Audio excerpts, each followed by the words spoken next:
ఎక్కడుంటే అక్కడికే నేనే వస్తా అంటూ చంద్రబాబు గారి స్టేట్మెంట్ ఒకటి ప్రధానంగా హైలైట్ చేశారు. ఇందులో ధాన్యం కొనుగోలు ఇబ్బందులపై చంద్రబాబు, తేడా వస్తే అధికారులు ఉద్యోగులు సహించం, అన్నదాతను అవస్థలు పెట్టే మిల్లర్లపై కఠిన చర్యలు, కలెక్టర్లకు ఆదేశాలు ఇచ్చిన ముఖ్యమంత్రి, ధాన్యం కొనుగోలు రైతులు ఇబ్బంది పెడుతున్నారని తెలిస్తే తానే స్వయంగా అక్కడికి వెళ్తానని సీఎం చంద్రబాబు స్పష్టం చేశారు. ధాన్యం సేకరణ ప్రక్రియను సులభతరం చేసే విధానాలు తెచ్చాం, నిధులు అందుబాటులో ఉంచాం, అయినా అధికారులు ఉద్యోగుల వైఫల్యం కారణంగా ప్రభుత్వానికి చెడ్డ పేరు వస్తే ఎందుకు సహించాలి అని ఆయన మండిపడ్డారు. తేమ సమస్యను పరిష్కరించేందుకు ప్రభుత్వ పరంగా ఏం చేయాలో ఆలోచించాలన్నారు.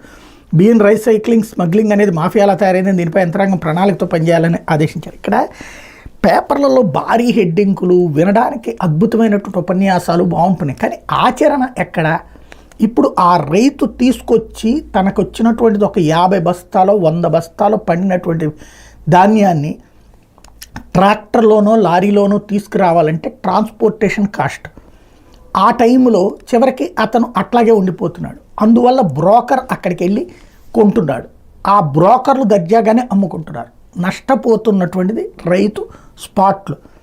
ఇక్కడ చేతిలో డబ్బులు పెట్టుకుని కూర్చుంది ప్రభుత్వం అని చెప్తున్నారు ఒక పక్కన. గుడ్, మరి ఆ ధాన్యం అక్కడ కళ్ళాల దగ్గర తీసుకుంటే కదా ప్రయోజనం. ఈ దశాబ్దాల తరబడి పోచుకోలు ఉపన్యాసాలకే సమస్యలు పరిష్కారం అయిపోతున్నాయని చెప్పేసి ఇది తెలియనోడికి అంత అద్భుతం అనిపిస్తుంది, అది తెలిసినోడికి ఆ రైతుకి ఆ కష్టం ఏంటో తెలుస్తుంది.